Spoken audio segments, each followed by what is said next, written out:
Thank you very much for the very generous introduction. When Henk asked me to come and address you, I did what I always do when I'm invited to speak or to interact with people. I said yes immediately. And then a few weeks ago, we had coffee in Melville. And during the course of that conversation, it dawned on me that I should have hesitated before saying yes. Only because in the conversation, Henk said to me, there are going to be many clever people at this event, right? There are going to be professors and doctors and people who do things that are very important, unlike historians. Well, he didn't say that, right? But I'm saying that. Okay? So I thought, no, I'll do this. But I'm doing it, so I'm very grateful that you asked me to attend and to say a few words. I am filled with a degree of trepidation. I'm at that point in my life, you'll notice, where I don't know whether I must wear my specs or whether I must read without my specs, okay? So let's see how it goes, okay? I think the advantage of having one of these devices is that you can probably enlarge it. So I was filled with further trepidation when you spoke early on, because you ended your introduction by saying we are at a very important stage in world history, and our speakers are going to illuminate the processes and try and explain everything. I can try to do that, but it'll take us a few hours, and I suspect you won't be any the wiser at the end of what I have to say. And I'm also filled with trepidation because I am the speaker with the other keynote speaker just before supper. And in my experience, when you are asked to speak before supper or lunch, then people begin to kind of lose concentration, kind of 10, 15 minutes, because they're thinking, when is supper coming? Can't this guy kind of stop talking? But I suppose my main trepidation is the following. As an historian, and I think we all come from particular disciplines, either in the academy or outside the academy, but I'm, of course, accustomed to operating in spaces where the importance of history and the cognate disciplines is assumed and often venerated. The spaces in which I operate are invariably characterized by shared vocabularies and paradigms, even in moments of sharp and deep disagreement. So I stand before you with a sense of trepidation, being in a space where this aforementioned shared values, shared paradigms may not be recognizable.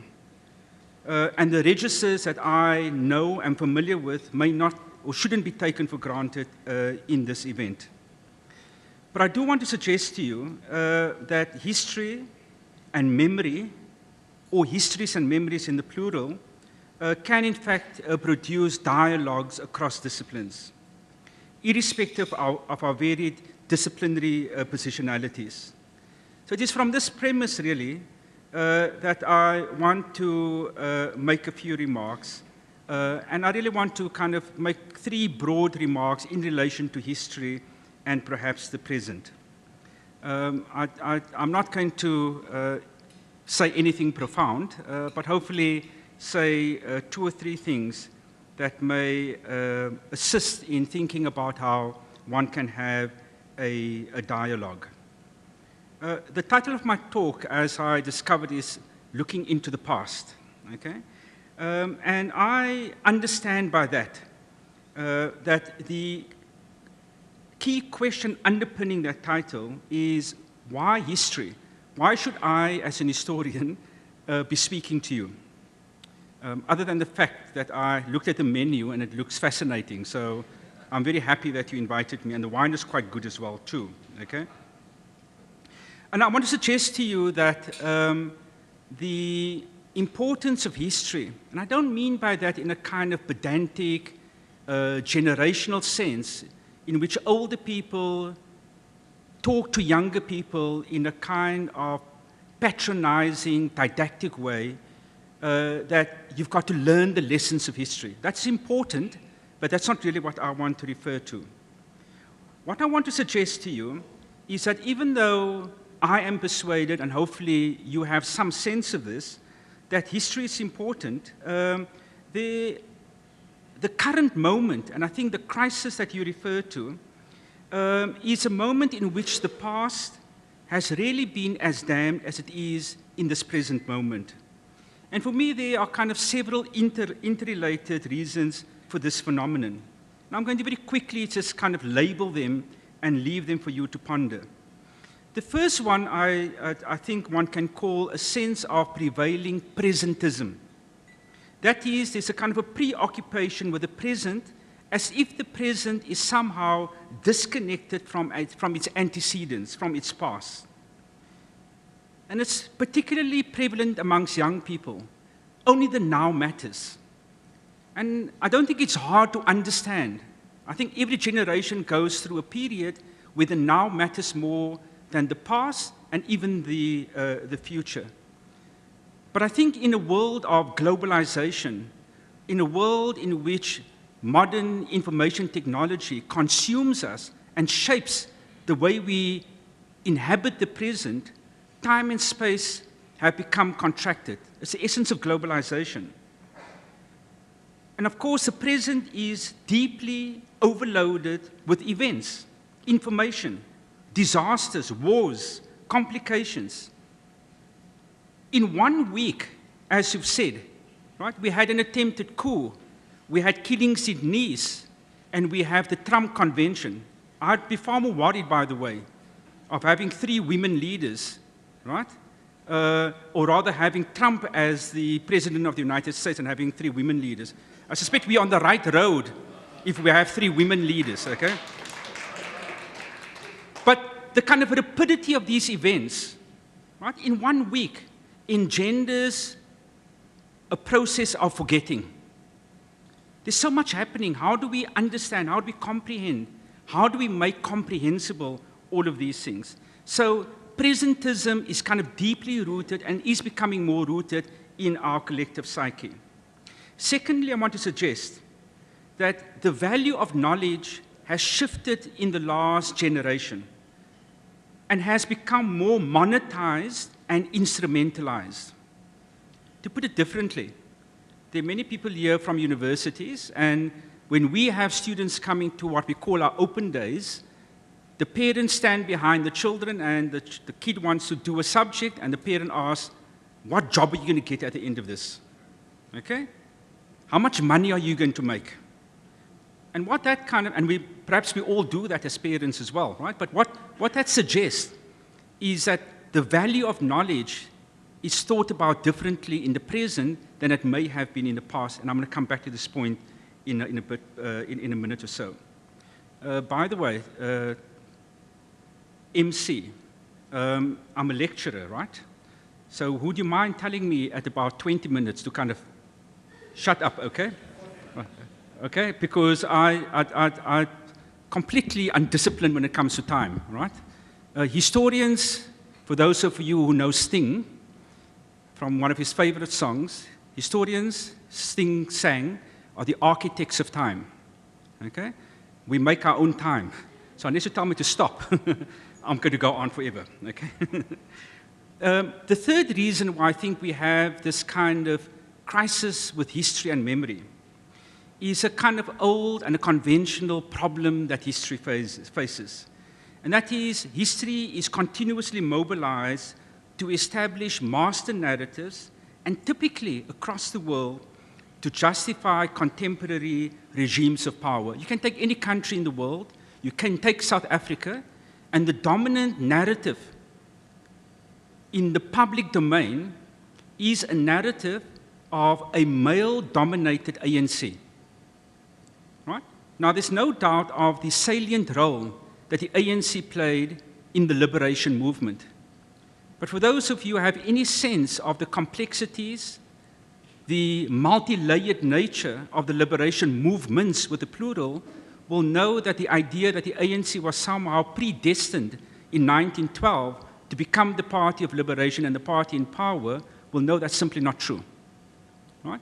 Yet, and this is a case across the world, you can take the Democratic Party in the United States, you can take ZANU in Zimbabwe, or you can take the National Party in India or Burma, wherever. All of these things happen. History is mobilized to justify contemporary regimes of power. Right? And that creates internationally, but particularly in South Africa, I would say, a kind of a sense of history being burdensome. Right? And of course, the burden of history is amplified by our apartheid past. The Truth and Reconciliation Commission attempted to confront this burden through a process of catharsis, forgiveness, and reconciliation. But the TRC had a very limited mandate that narrowed and circumscribed its interrogation of the past. As a consequence, I want to suggest South Africans, and I mean us collectively, in general, have a very anxious and even traumatic relationship with the past, with history, with memory. And therefore, the desire to forget, in other words, to use the kind of younger parlance, to move on, right, is especially pronounced. We don't want to dwell on the past. We want to move on. We want to be in the present and somehow move on. And this reminds me, for those of you familiar, with Milan Kundera's very famous words, that we are confronted with a challenge of recalling memory, because memory, in his very famous words, is the weapon against forgetting. Right? And memory is also a weapon against power. So history is not simply about understanding the past, and this is the first point I want to make of the 3 points.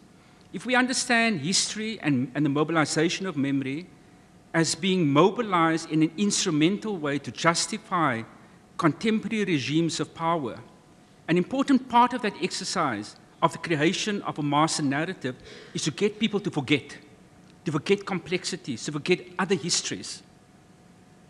And therefore, the exercise of remembering is an act against power.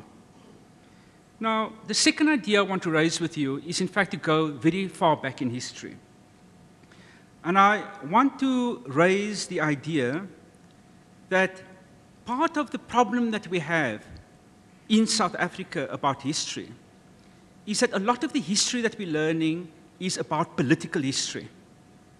So when you ask people, when you ask students at school, do you want to do history? Many of them say, no, I'm sick and tired, right? It's all about politics, about struggle, etc., etc. And by the way, a lot of my work is on politics and struggle. So I think it's absolutely necessary. I don't think that we should ever do away with that. But it's very limiting. It's as if our entire society, our entire history in South Africa and globally can be reduced to politics and the contention around politics. It's as if our lives did not consist of many other things: sociality, conviviality, going to sports, right, etc., etc. Now, what that means is that other avenues of interrogating history have been narrowed, have been closed down. And one of the things which I think one can think about, and I think this is particularly important in the context of engineers, of scientists, and so on, is that,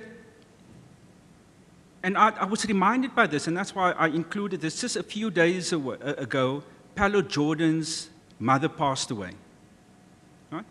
And she was a wonderful woman. She was an intellectual that could stand shoulder to shoulder with her husband, a more famous husband, A.C. Jordan, right? Who was a very famous writer in the mid-20th century.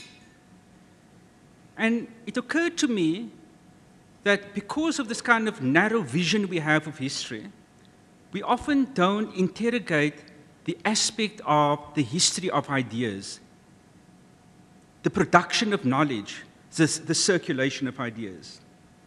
And let me just kind of raise 3 points very briefly in relation to this. The first is, at Wits University for the past 6 or 7 years, maybe a few years more, our history department has been teaching a course to engineers, right? And the course is called Scientific Revolutions.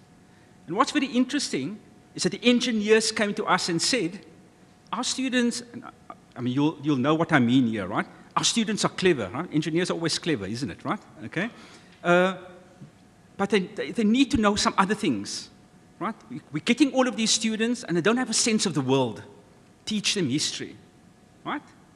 And of course, we were kind of taken aback. The students were even more taken aback, right? So when we go into the class and we say, we are historians, you should see their faces. Unfortunately, I haven't seen that look on any of your faces yet, so, but you know, it may happen, okay? They're astounded, right? They think, I mean, why should we, as engineers, be taught by historians? I mean, whoa, you know, people from the humanities, what do they know, right? But at the end, they get it, right? So we teach this course on scientific revolutions, and I just want to kind of point to two things. What we teach is kind of the context in which scientific ideas develop. Right?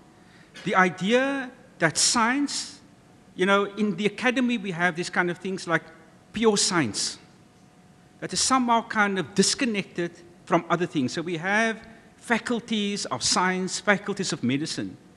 Well, I mean, these kind of discrete academies are very modern phenomenon.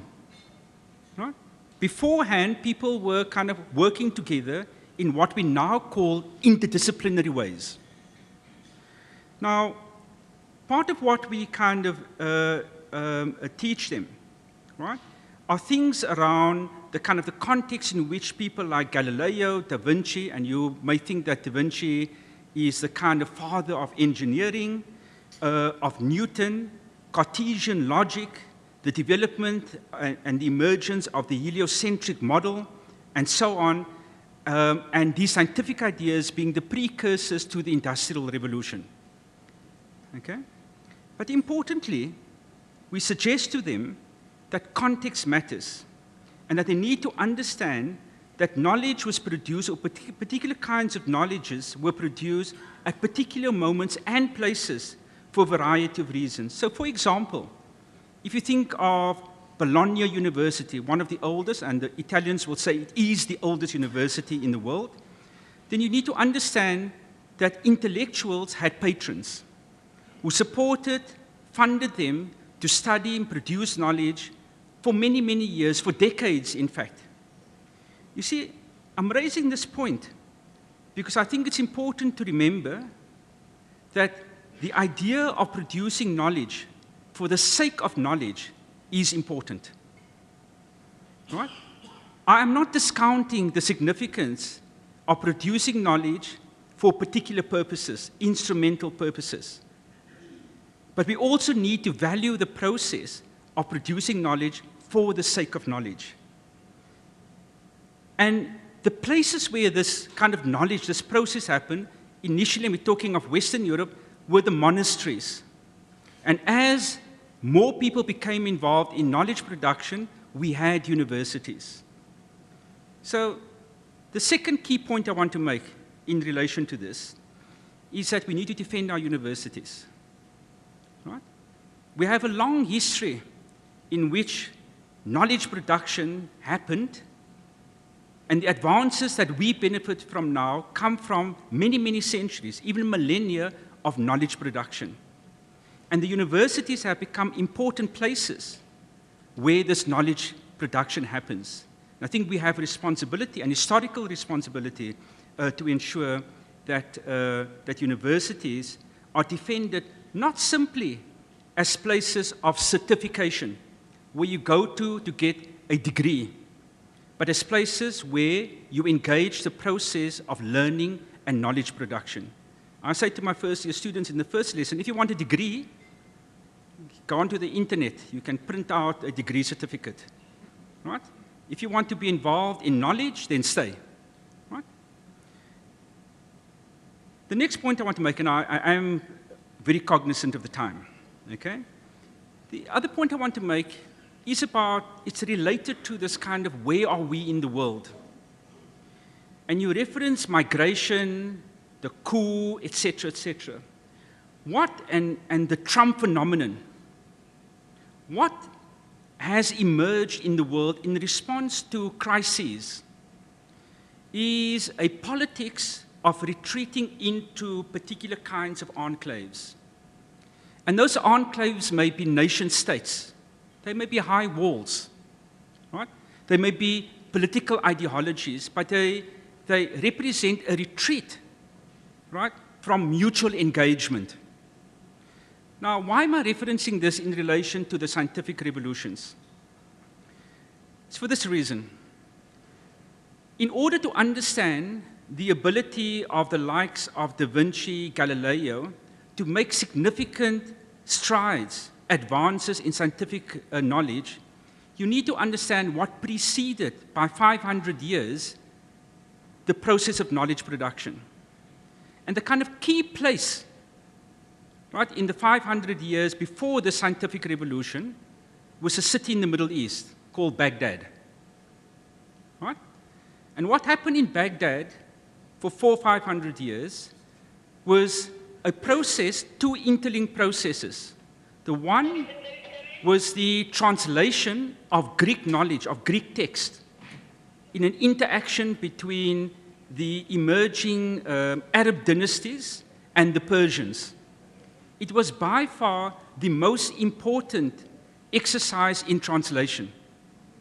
And what you had in Baghdad, but also Damascus and in a few other places, was that you had precisely the same phenomenon that you had in Bologna, in Milan, and so on, 400 or 500 years afterwards, where patrons, urban patrons, supported financially intellectual scientists from across what was then called Eurasia, from China, from what is today India, brought together Arabs, Hindis, Jews, Greeks, Romans, in places of learning. And in fact, this is where a couple, amongst others, very important scientific developments occurred of knowledge production. The first, and of course you know this, but I'm just emphasizing it here, the notion of zero came into being, which for mathematicians you will know it is absolutely important. Right? And secondly, the instruments that allowed the idea of a heliocentric model to come into being was developed. What is the point I'm making? That all our knowledge, all our ideas, and the best of our moments of knowledge production happen through interaction of people. Right? The idea that there was a place somewhere in the world that in a discrete, disconnected way from anything else in the world produced knowledge on its own is completely false. It's ahistoric. It is the connections, it's the circulation of ideas, often over hundreds of years, that allowed, first of all, for incremental knowledge to develop, and then, as we know, with the scientific revolutions, for qualitative shifts to occur that allow us to be where we are. Let me make 2 or 3 final points. And I should have said that was kind of 20% of my speech, but I'm going to make that 80% in 2 or 3 minutes. I wanted to say something to bring it back to South Africa. I wanted to talk about Limpopo and the East Rand. Now, there are very few people who live in Johannesburg who will admit, one, to being from the East Rand, can never understand why. Right? I think Ekurhuleni is one of the best places in the world, okay? I've done a lot of my research there, so I love the place, okay? Fewer people will admit that they're from Limpopo. Why am I raising this? Do this very quickly. Because it's my final point I want to make about the use of history. Limpopo, at the moment, is at the forefront and defining South Africa's development. It is a new Witwatersrand of South Africa. Limpopo is at the heart of the mining energy complex. Right? You travel to Limpopo, there's mining all over.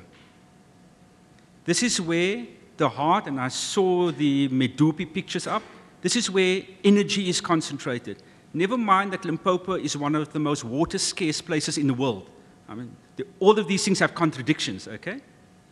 But what is very interesting is that this kind of, and the developments in Limpopo are akin to what happened in the Witwatersrand at the end of the 19th century. Okay? And in the far western parts of the United States, California, New York on the eastern board. For those of you who haven't been to Limpopo, and if you have been, the best thing is if you haven't been in the last 10 years, to go there now. Completely transformed. Okay? Urbanization on a big scale. You won't recognize Polokwane, Mokopane. 2 years ago, by the way, the place in the country that had the second fastest rate of property value growth was in Limpopo. And I bet you will never know which town it was. Lephalale. After Camps Bay came Lephalale. Right? And it's because of the energy development there. Right? It was just a kind of property boom for a short period. Right? But what is distinctive about Limpopo is that you have this kind of massive mining development. You have this massive urbanization. The land question is completely being transformed. Many of you will know of the proliferation of game farming in Limpopo and so on. The key difference between what happened in the Witwatersrand at the end of the 19th century and the 20th century and what's happening in Limpopo, preceded by the Northwest, is this.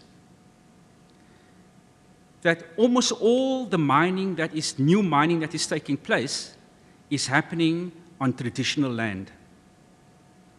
The social, political consequences of that means that the nexus of politics emerging, or in the process of emerging in Limpopo, means that you have some of the biggest international mining houses intersecting with traditional authorities being transformed into private companies at a certain level, while still maintaining traditional land ownership, intersecting with local and provincial government, intersecting with political parties, principally the ANC because it's the ruling party, and intersecting with a wide range of civil society organizations.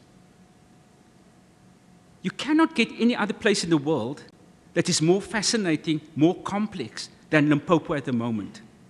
Right? That is why you need to watch what is happening in the local government elections. My penultimate point and why I'm referencing Limpopo in this context. It's just to raise one or two brief concerns. In the 1940s, on the Witwatersrand, spurred on by massive industrial development that came from the 1930s, after the Great Depression, leaving the gold standard, etc., the Witwatersrand experienced a similar massive industrial and urban development. The response at that point in time by the authorities was to institute wide-ranging planning, master planning processes in which urban planners, engineers, politicians, water engineers were all involved. That process, and I'm summarizing a far more complex process, because I only want to highlight two things because I'm running out of time. Highlight two things. One, that process of planning was a very top-down process. It drew in experts and excluded ordinary citizens in that process of planning. As a consequence, one had alienation, exclusions, and segregation in the implementation of those plans. Whatever you may think about the value of the particular plans. And of course, in the South African context, in the mid-20th century, the exclusions, alienations, were deeply inflected by race. What I'm raising now, and I think the challenge to audiences like ourselves, and I'm referencing Limpopo, you can take any other part of the country. I'm making a particular point about Limpopo, is that as we confront, as we are at the crossroads, where these kind of profound changes are taking place. I mean, South Africa, Limpopo and South Africa, we've been completely transformed. What I think we can't have, And so I'm raising this particularly to engineers, because you play such a pivotal role in kind of thinking and planning and implementation. Because you are often regarded as the experts to whom we need to go to kind of think about plans, the implementation of plans, and so on. Is that if we replicate the historic model of South Africa in the 1940s, which drew on, by the way, for example, the Haussmann model in France in the mid-19th century, following the Paris Commune, or the Garden City model in London in the late 19th century, early 20th century, the product may appear to be developmental, but the essence of it will be exclusionary. And therefore, when we deal with the challenges, the developmental challenges, it is fine to think about the essence of planning. But I want to suggest in my final comment that if we have anything to learn from the history of our own country, never mind the racial dimensions, what has been central to the planning process in which experts have played a role is that they have been exclusionary. They have not included citizens in that process.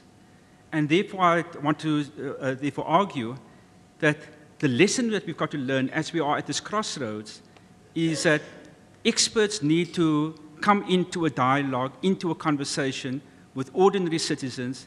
And I hope to suggest, you may not believe me, that history is important in thinking about that. Thank you.